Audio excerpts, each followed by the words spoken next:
eh, hari ini itu tema kita kalau di RPS itu kita membahas contoh-contoh permasalahan dalam kehidupan ya, yang itu nanti kita perlu menggunakan analisis statistik inferensial, begitu ya. Jadi saya memulai perkuliahan ini dengan eh, apa? Bukan dari kiri tapi dari kanan ya. Jadi saya memulai kuliah ini bukan dari kiri tapi dari kanan ya, dari kanan. Saya mencoba untuk mengajak para mahasiswa membayangkan seperti apa sih contoh-contoh permasalahan dalam kehidupan yang itu nanti perlu menggunakan analisis statistik inferensial. Nah, begitu ya. Terbayang ya kawan-kawan ya. Maka nanti file yang saya bagikan itu bisa saja dibaca dari atas, bisa saja dibaca dari bawah gitu ya. Jadi di bagian bawah itu di file ini saya menyajikan contoh-contoh kasus begitu ya, contoh-contoh permasalahan di bagian bawah ya. Jadi beberapa halaman yang terakhir ya. Nah, ini nanti saya akan tampilkan bukan dari atas tapi dari bawah. Saya sajikan contoh-contoh ya.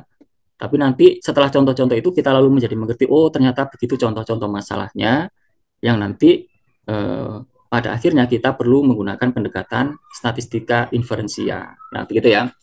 Tadi ada kawan-kawan yang sudah mulai baca-baca yang bagian contoh, yang halaman-halaman bawah. Sudah ada atau belum? Belum, Bapak. Belum ya, baik. Belum. Saya mengajak membaca ini mulai dari bawah ya, mulai dari contoh-contoh. Karena kalau kita sudah terbayang apa contoh masalahnya, nanti kita lebih mudah ya, lebih mudah untuk mempraktekkan ini. Oke, Belum, Pak. di halaman berapa ya? Nah, mulai dari halaman berapa ini? Nah, ini ya, contoh-contoh analisis statistik inferensial. Jadi maksud saya adalah ini contoh-contoh kasus, contoh-contoh permasalahan yang nanti kita perlu menggunakan analisis statistik inferensial ya. Nah, jadi karena bidang kita ini bidang pendidikan, maka contoh-contoh yang saya hadirkan ini banyak di bidang pendidikan gitu ya. Tapi nanti saya ingin mengajak mahasiswa untuk memperluas contoh-contoh ini ya. Jadi berikan contoh yang mirip dengan ini, tapi di luar bidang pendidikan. Nah, nanti saya mengajak mahasiswa begitu ya. Baik, ini contoh yang pertama ya, kawan-kawan ya. Misalnya kasusnya begini. Sebuah perguruan tinggi X itu mensyaratkan mahasiswanya memiliki kemampuan bahasa Inggris yang baik, ditandai dengan perolehan skor TOEFL minimal 450. Oleh karena itu, setiap mahasiswa baru yang skornya belum melampaui batas minimal diwajibkan mengikuti program matrikulasi perkuliahan bahasa Inggris selama sebulan. Seorang peneliti kemudian tertarik untuk mengkaji apakah program matrikulasi tersebut cukup efektif atau tidak, begitu ya. Nah, bisa dibayangkan kasus permasalahan ini. Jadi ada program matrikulasi di kampus, begitu ya, matrikulasi bahasa Inggris. Jadi untuk mahasiswa-mahasiswa yang skornya masih rendah, itu diarahkan untuk ikut program matrikulasi ini selama sebulan, gitu ya. Nah, jadi lalu ada peneliti tertarik untuk meneliti ya, mengkaji apakah program matrikulasi tersebut efektif atau tidak. Terbayang ini masalahnya? Iya, Pak. Iya, Terbayang. Pak. Bayang, Pak. Berarti untuk bisa membuat kesimpulan efektif atau tidak, itu gambarannya gimana? Bila mana nanti akan dikatakan efektif? Bila, jadi bayangannya gimana? Bila, Mahasiswa yang mengikuti tes TOEFL itu mendapatkan nilai yang lebih baik atau skornya lebih besar daripada sebelumnya. oke, oke, oke, oke, ya. Nanti yang ikut program matrikulasi ini berapa orang? Apakah hanya satu orang? Tidak. Tidak, Tidak. pasti banyak, Mahasiswa yang ya. nilainya Pasti lebih baik. banyak ya, pasti banyak. Jadi nanti pasti skornya juga macam-macam ya, baik di sebelum maupun setelah program pasti skornya macam-macam gitu ya. Oke, maka yang dilihat lebih baik atau tidak itu mungkin ringkasannya, secara ringkas, begitu kan? Nah, ringkasannya itu bisa berupa rata-ratanya saja, begitu kan ya? Makanya nanti yang kita lihat adalah rata-ratanya kan, rata-rata skor TOEFL sebelum dan Sesudah. setelah. Mengikuti matrikulasi. Oke, itu yang kita bandingkan kan. Kalau nanti misalnya skor TOEFL setelah matrikulasi itu jauh lebih besar, lebih tinggi ya daripada sebelum matrikulasi, maka nanti akan disimpulkan apa? Berarti program ini Berhasil. Berhasil. oke, gambarannya begitu kan? Gambarannya ya, baik. Berarti nanti gambarannya kan begini, datanya itu. Nah, saya ngambil sampel. Sampelnya berapa orang ini? 50 orang yang ikut program matrikulasi. Misalnya ini data yang tersedia di penyelenggara program matrikulasi. Dicatat skor sebelum ikut matrikulasi dan skor setelah ikut matrikulasi. Datanya seperti ini. Misalnya orang nomor 10 itu skor sebelum matrikulasi berapa? 332. Setelah ikut matrikulasi skornya berapa? 421. Oke, naik ya. Naik. Berarti orang nomor 10 ini ada peningkatan, gitu kan ya. Orang nomor berapa ya? Orang nomor 15 ada peningkatan nggak? Tidak. Tidak. Nah, oke, malah penurunan ya, penurunan 1 digit ya. Orang nomor 4 Turun juga. Penurunan. turun juga, nomor 5 turun juga, nomor 7 Naik. Peningkatan. oke. Nomor 39 Naik. Meningkat, Bapak. oke, berarti apakah dari melihat data ini saja kita sudah bisa membuat kesimpulan? Belum, Pak. Belum. Nggak bisa, Pak. Oke, nggak bisa ya, nggak bisa. Tapi data ini harus diapain? Harus diolah dulu. Harus diolah dulu, Pak. Good. Harus diolah dan dianalisis ya. Kelas ini pinter-pinter ya. Baik. Jadi data ini harus diolah dan dianalisis ya. Analisis yang dimaksud bukan dengan menggunakan analisis matematika, tapi menggunakan analisis statistika. Yang tadi kataku. Oke, Aisyah ya. Jadi ngolahnya bukan menggunakan analisis matematika, tapi menggunakan analisis statistika ya. Jadi saya tunjukkan nanti ya, kenapa kok nyebutnya bukan analisis matematika ya, tapi statistika. Bayangkan begini dulu ya, andaikan begini nanti, ternyata rata-rata skor hasil, skor setelah matrikulasi misalnya adalah 500. Skor rata-rata sebelum matrikulasi adalah 495. Andaikan begitu ya, andaikan. Jadi andaikan skor sebelum matrikulasi itu 495, rata-rata skor setelah matrikulasi adalah 500. Andaikan begitu ya. Apakah kemudian kita akan menyimpulkan berarti ada peningkatan, atau bisa kita simpulkan berarti program ini efektif? Berarti meningkat berapa tadi rata-ratanya? 5. 5 ya, meningkat 5 poin ya. Apakah itu sudah cukup untuk kita mengatakan bahwa program ini efektif? Sudah karena naik, Pak. Oke, sudah karena ada kenaikan berapa? 4 poin. 5. Kalau meningkatnya 2 poin? 2 poin. Apakah kita bisa menyimpulkan program ini efektif? Oke, jangan 2. Kalau meningkatnya 30 poin, misalnya gitu ya, atau jangan 30, 100 poin, ya. Jadi meningkatnya 100 poin, apakah kita bisa menyimpulkan program ini efektif? Halo? Rata-rata peningkatannya 100 poin. Apakah kita bisa menyimpulkan program ini efektif? Sudah. Oke. Kalau meningkatnya 50 poin? Jawab dengan cepat aja, biar kuliahnya efektif. Belum Sudah, bisa Pak. dipengetahui, Pak. Oke. Kalau meningkatnya 5 poin? Belum bisa, Pak. Belum bisa. Belum bisa. belum bisa itu maksudnya gimana?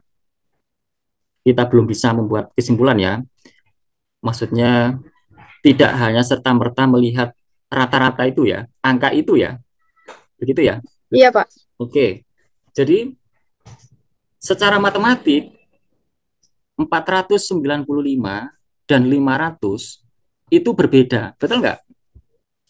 Secara Betul. Iya. Betul, Bapak. secara matematik dari 495 ke 500 itu meningkat secara matematik, betul nggak? Betul. Betul. Oke. Betul, Tapi Bapak. tapi yang dimaksud dalam statistika itu adalah apakah perbedaannya itu signifikan, begitu ya? Apakah peningkatannya itu signifikan, ya? Apakah meningkat 100 poin itu signifikan, ya? Apakah meningkat 5 poin itu signifikan? Signifikan itu apa sih? Signifikan itu apa? Signifikan Jelas bukan, Pak. apa? Drastis bukan atau tetap? Oke, dikaitkan dengan drastis boleh. Atau yang sering digunakan itu signifikan itu adalah berarti, begitu ya. Ada peningkatan yang signifikan, ada peningkatan yang berarti, gitu ya. Dengan kata lain, meningkat 1 poin itu berarti enggak, begitu ya. Berbeda 1 poin itu berarti enggak sih, gitu ya. Jadi kalau programnya sebulan, ya, hanya meningkat 1 poin, itu signifikan enggak, begitu? Dengan 1 bulannya dengan biaya programnya hanya meningkat 1 poin, begitu ya. Jadi jadi berubah atau meningkat 1 poin, ya itu signifikan enggak, gitu ya. Tetapi kita harus tahu bahwa untuk mengatakan ini signifikan atau tidak, ini besar apa kecil, kita tidak bisa hanya melihat angka itu saja, ya. Karena besar dan kecil itu adalah relatif, ya, relatif. Contohnya begini ya, contohnya selisih 10 cm itu berarti nggak sih? Selisih 10 cm itu berarti nggak sih? Tergantung objeknya, Pak. Oke, good. Ya. Jadi kita nggak bisa mengatakan ini berarti apa enggak hanya dengan melihat 10 cm, tapi lihat konteksnya. Begitu ya. Ini konteksnya apa nih ya? Kalau konteksnya adalah ini bicara tentang ukuran baju, lengannya selisih 10 cm, itu berarti. Betul nggak? Kita jahitin baju, Betul. Betul, Bapak. kita jahitin baju, ternyata lengannya ini lingkar lengannya itu selisih 10 cm, entah lebih, entah kurang, ya. Lebih 10 atau kurang 10 cm. Itu berarti banget. Bahaya, itu signifikan, ya. Jadi itu kalau konteksnya baju, ya. Jadi yang seharusnya berapa? 30 ternyata selisih 10 menjadi 40. 10 per 30 itu besar. Betul nggak? Jadi 10 cm dari 30 cm itu besar, ya. Tapi bandingkan dengan begini, sama-sama 10 cm, ya. Ada program pengaspalan jalan.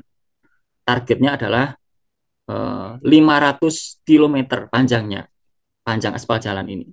Begitu diukur, ternyata kurang 10 cm panjangnya, ya. Bukan ketebalan aspalnya, bukan. Panjang aspalnya itu kurang 10 cm. Targetnya berapa tadi? 500 km.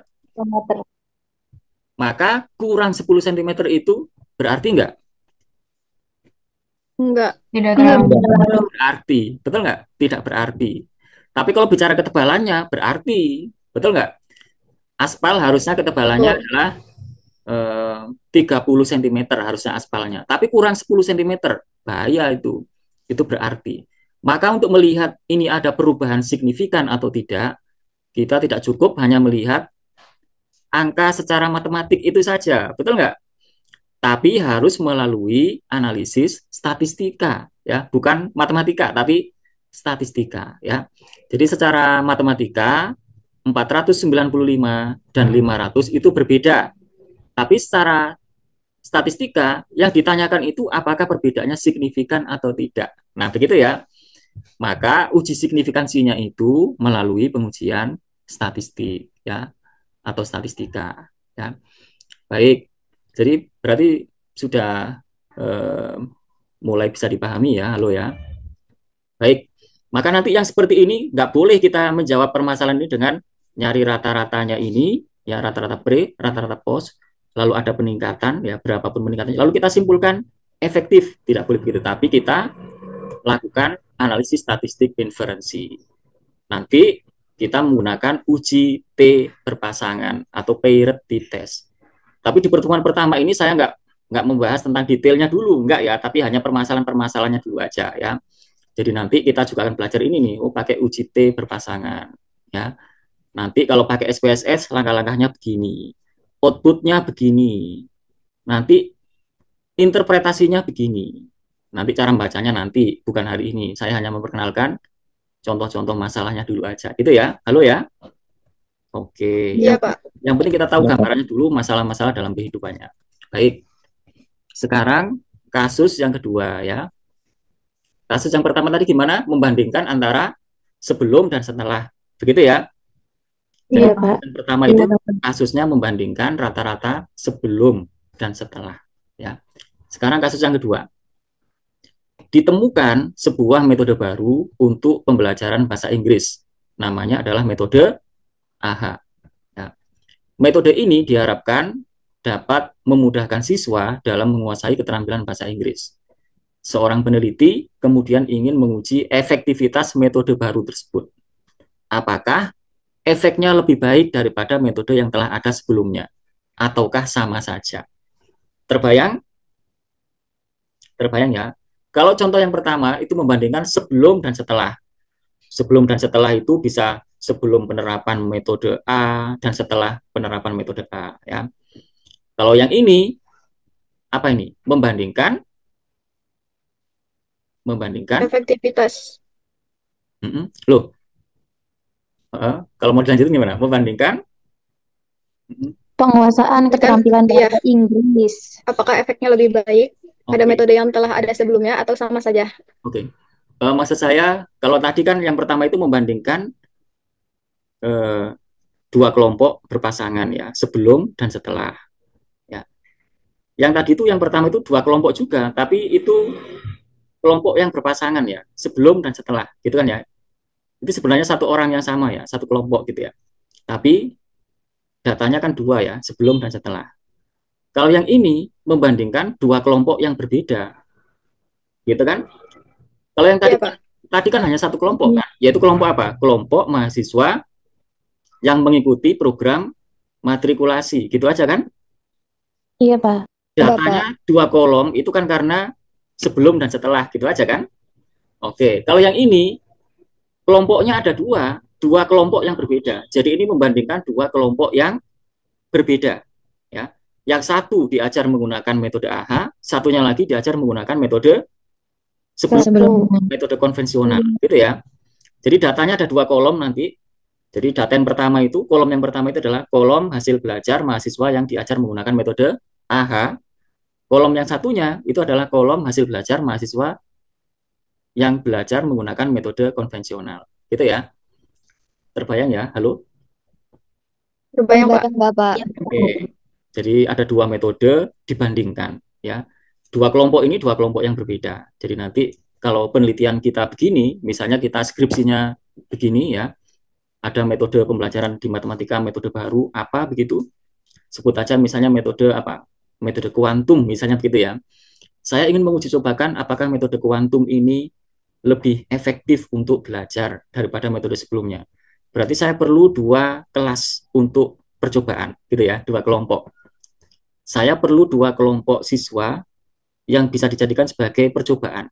Dua kelompok ini diusahakan yang selevel gitu ya, yang kemampuan awalnya hampir sama.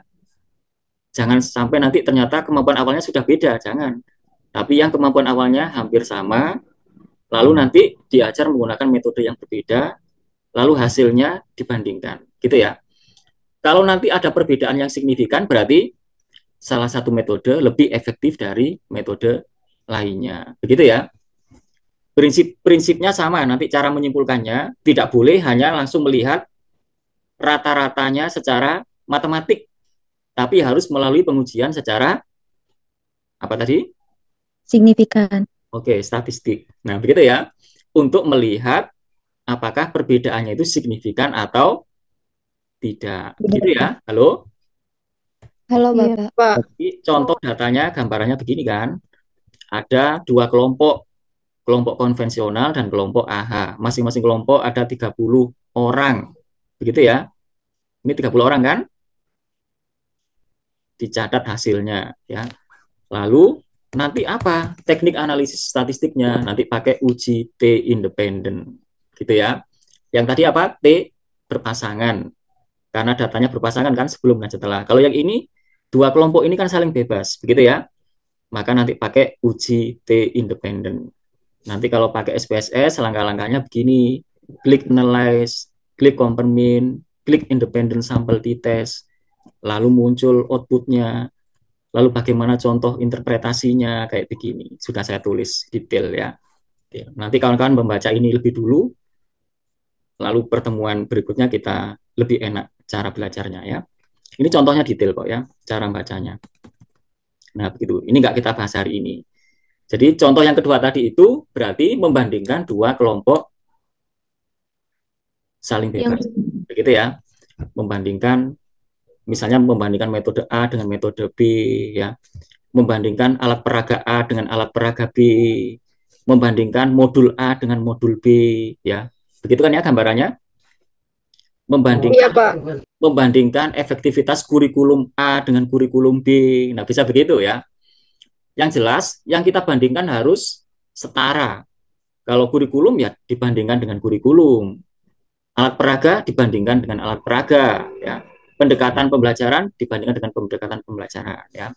Jangan sampai nanti membandingkan dua hal tapi satu tentang kurikulum, duanya tentang alat peraga. Jangan. Jadi yang dibandingkan harus apple to apple ya. Oke. Yang kedua tadi membandingkan berapa kelompok? Dua kelompok Dua yang kelompok. berbeda. Baik, sekarang lihat contoh yang ketiga. Dia membandingkan lebih dari dua kelompok ya. Kasusnya begini. Sebuah penelitian ditujukan untuk mengetahui cara apa yang paling efektif untuk meningkatkan kemampuan bahasa Inggris siswa. Kemudian dilakukanlah percobaan. 4 metode belajar bahasa Inggris yang berbeda dicobakan kepada 4 kelompok siswa. 4 metode belajar tersebut adalah yang pertama, belajar bahasa Inggris melalui pembentukan komunitas bahasa Inggris. Kayak kampung Inggris begitu ya. Jadi mereka ada komunitas ya atau kampung Inggris begitu yang di situ mereka harus berkomunikasi baik ya, lisan maupun tulis dengan bahasa Inggris. Harus ngomong, nggak boleh meneng. Nah, jadi nanti di komunitas itu nggak boleh meneng ya. Jangan sampai nanti dia di komunitas ternyata semuanya saling diam begitu ya. Maka bukan nggak sesuai nanti dengan settingan di nomor 1 itu ya. Lalu yang kedua, belajar bahasa Inggris melalui membaca buku-buku novel berbahasa Inggris. Jadi kelompok kedua ini siswa itu sering dikasih buku-buku novel berbahasa Inggris, suruh baca ya, suruh baca. Lalu kelompok yang ketiga, belajar bahasa Inggris melalui pembiasan mendengarkan musik-musik yang liriknya berbahasa Inggris. Jadi dia belajar melalui lirik-lirik berbahasa Inggris itu ya. Yang nomor 4, melalui film yang berbahasa Inggris. Nah, terbayang ya, halo ya. Berarti ada berapa kelompok ini? 4. Ada 4 Dengan kelompok. metode yang berbeda. Lalu dilihat apakah ada perbedaan hasil, begitu ya. Ataukah sama saja hasilnya ya. Jadi gambaran tentang datanya seperti ini nih. Jadi setelah sekian bulan, itu lalu dites TOEFL ya. Skornya ternyata ketemu begini nih. Ya. Ini skor TOEFL-nya dari 4 kelompok itu. Dari data ini yang diukur ini setelah atau sebelum ini? Setelah. Setelah aja ya. Datanya boleh begini, itu kalau 4 kelompok tadi itu kemampuan awalnya hampir sama, ya, sama-sama rendah atau sama-sama menengah, gitu ya. Tapi kalau kemampuan awalnya tidak sama, ya, ada yang sudah sedang, ada yang sudah tinggi bahkan, ya, ada yang masih rendah, maka membandingkan skor setelah perlakuan itu tidak adil, begitu ya. Maka nanti yang dibandingkan itu tidak boleh hanya post testnya saja ini, tapi yang dibandingkan harusnya adalah peningkatan dari pre ke postnya untuk setiap siswa ya. Tapi di contoh ini saya anggap dulu kemampuan awal siswa dari 4 ini adalah hampir sama dulu gitu aja ya. Nanti kasus-kasus yang lainnya itu kita bahas di kemudian hari ya. Jadi draft ini masih yang saya share ke kawan-kawan itu nanti kan akan saya bukukan. Jadi masih sedang saya kembangkan, saya lengkapi ya, sehingga nanti lebih tebal berupa buku ya, yang bisa dijadikan sebagai bahan ajar lebih baik ya. Jadi yang contoh kasus lainnya belum saya tambahkan ya. Yang jelas eh, di contoh yang ketiga ini berarti kita membandingkan lebih dari 2 kelompok ya, dengan asumsi bahwa kemampuan awalnya hampir apa tadi? Sama. Hampir sama. Maka kolomnya kan hanya 1 kolom untuk setiap kelompok ya kan? Kalau Ya. kemampuan awalnya tidak sama, berarti nanti setiap kelompok ini ada 2 kolom ya, sebelum dan setelah, sebelum dan setelah, sebelum dan setelah, begitu ya. Jadi kelompok komunitas itu kita catat sebelum dan setelah. Kelompok novel kita catat sebelum dan setelah. Jadi seperti itu dan seterusnya. Kalau kemampuan awalnya tidak sama ya.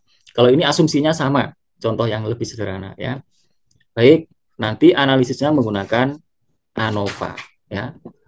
Jadi paling tidak kita sudah kenal dulu istilah-istilahnya, nanti pasti dibaca lebih lanjut, lalu kita dalami pertemuan-pertemuan ya. Memang pertemuan kedua ini kita hanya baru bicara contoh-contoh masalahnya saja, begitu ya, kasus-kasusnya kayak gimana sih, gitu ya. Nah, nanti contoh-contoh yang mirip dengan ini ya silakan dikembangkan sendiri. Misalnya nih saya ingin menguji ya, kan metode baca Quran itu banyak ya, metode baca Al-Quran untuk anak-anak itu banyak kan. Kita mengenal ada apa aja misalnya, ada Metode Umi. metode Umi, Kiroati. Kiroati, ada Ikro, ada Yambu'a, ada Al-Barqi, ada Al-Baghdadiyah, begitu ya, banyak banget. Lalu kita ingin melihat mana sih yang lebih efektif untuk anak-anak, misalnya begitu ya. Nah, nanti gambarannya kayak begini, kita menguji cobakan metode-metode itu ke beberapa kelompok. Siswa yang apa, santri yang dijadikan percobaan harus sama, maksudnya harus harus selevel ya. Kalau anak-anak ya anak-anak usia berapa, semuanya segitu, kemampuan awalnya hampir sama, begitu ya. Jadi nanti lalu dikenakan beberapa metode ini, gitu ya. Baik, ini ANOVA ya. Contoh yang keempat. Contoh yang keempat. Nah, agak berbeda. Bukan membandingkan ya, bukan membandingkan. Jadi di statistik itu eh, berbicara tentang keterkaitan antar variabel itu ada kalanya membandingkan, ada kalanya mengasosiasikan atau menghubungkan, gitu ya. Jadi ya kasus yang nomor 4 ini contohnya begini.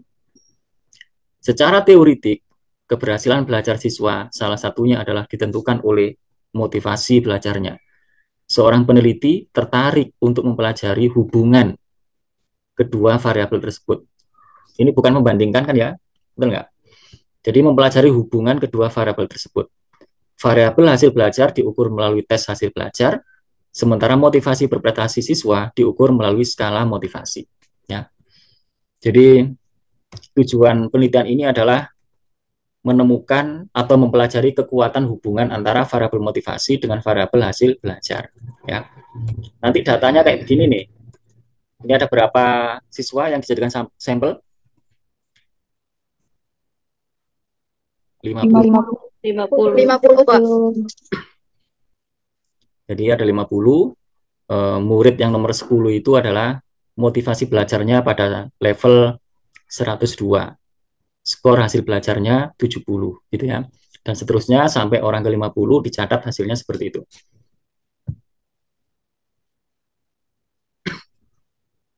Baik.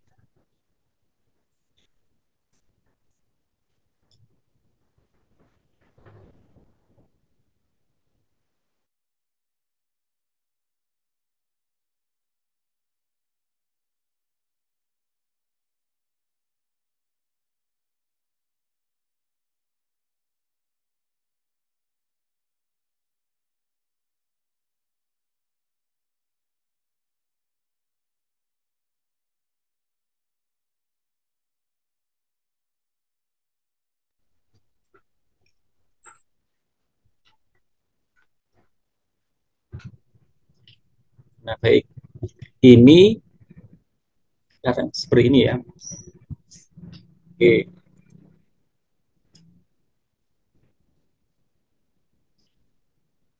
Nah, nanti analisis statistiknya. Mohon maaf ya, saya lagi batuk dulu ya. Mohon izin dulu ya.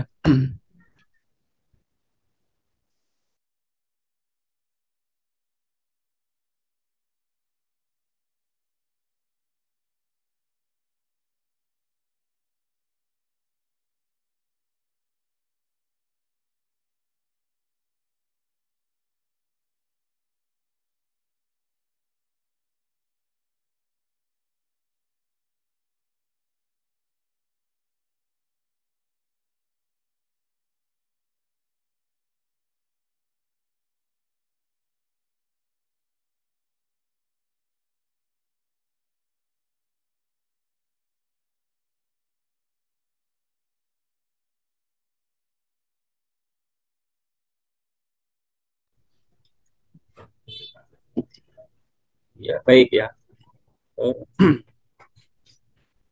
Saya masih batuk-batuk ya, mohon maaf ya. Mungkin saya nggak usah terlalu kenceng ya, biar nggak memicu batuk ya. Ini sedikit lagi kok ya. Jadi ini contoh yang keempat. Suaranya saya pelanin aja ya, biar nggak memicu batuk ya. Mohon maaf. Ini yang keempat berarti bicara tentang hubungan gitu ya. Nah, oke. Ini contoh-contoh masalah dalam kehidupan ya. Yang spesifik itu adalah masalah terkait dengan pendidikan. Oke. Jadi nanti kira-kira gambarannya misalnya begitu dianalisis seperti ini hasilnya. Kalau menggunakan SPSS ya, maka langkah-langkahnya seperti ini ya. Analyze, correlate, bivariate ya. Outputnya seperti ini, cara interpretasinya seperti ini ya. Jadi terkait seperti apa detail kalau kita melakukan analisis korelasi itu nanti itu satu pertemuan sendiri ya. Jadi nanti di pertemuan-pertemuan yang berikutnya itu satu kasus itu satu pertemuan ya. Misalnya tadi itu nanti ada pertemuan ketiga bicara UJT berpasangan itu satu pertemuan ya. Lalu pertemuan berikutnya UJT independen itu satu pertemuan. Pertemuan ketiga kita bicara ANOVA itu satu pertemuan. Nah begitu ya. Jadi nanti yang hari ini tuh saya hanya baru memperkenalkan contoh-contoh kasusnya ya. Saya kira ini ya kita nggak perlu berlama-lama ya. Jadi yang penting kawan-kawan sudah terbayang seperti apa sih nanti yang bisa kita atasi menggunakan analisis statistik inferensial. Nah sebagai penutup kesimpulan kita atau keputusan kita hasil uji statistik ini berlaku untuk siapa? Sebagai contoh, waktu kita mengevaluasi program matrikulasi tadi itu, sampelnya kan hanya berapa orang? 50. 50. Nah, kesimpulan hasil uji statistik kita ini nanti itu berlaku untuk 50 orang itu saja. Ataukah ya seluruh peserta program matrikulasi? Seluruh program. Seluruh program. Begitu ya. Seluruhnya. Itu yang kita sebut sebagai inferensia. Begitu ya. Kita membuat kesimpulan untuk populasi berdasarkan data sampel. Begitu ya. Jadi selama sampelnya ini representatif, maka kesimpulan kita tentang populasi akan mendekati benar. Begitu ya. Halo ya. Baik, jadi ini poin yang sangat penting ya. Jadi nanti kita sudah mulai terbayang inferensi itu maksudnya gimana gitu ya. Selama sampel yang kita ambil itu representatif, mewakili populasinya, maka kesimpulan tentang populasinya akan mendekati kebenaran gitu ya. Baik, saya kira cukup ya. Mudah-mudahan ini bermanfaat, membantu, memudahkan kawan-kawan untuk mempelajari mata kuliah ini dengan baik. Ada yang mau bertanya? Nggak ada ya? Cukup ya? Cukup dulu ya? Oke. Atau ada? Cukup ya? Cukup Pak. Apa? Hasbi? Cukup Pak. Oh, cukup, baik. Sepertinya mau berbuka ya Hasbi ya? Masih lama Pak. Masih lama, oke. Siap Hasbi ya. Baik, saya kira cukup ya. Mudah-mudahan ini bermanfaat. Saya ucapkan selamat terus belajar ya. Semoga kita selalu diberi kesehatan, kesuksesan, dan penuh dengan keberkahan ya. Ada kurangnya mohon maaf. Wassalamualaikum warahmatullahi wabarakatuh. Waalaikumsalam warahmatullahi wabarakatuh. Terima kasih Bapak. Terima kasih Bapak. semuanya.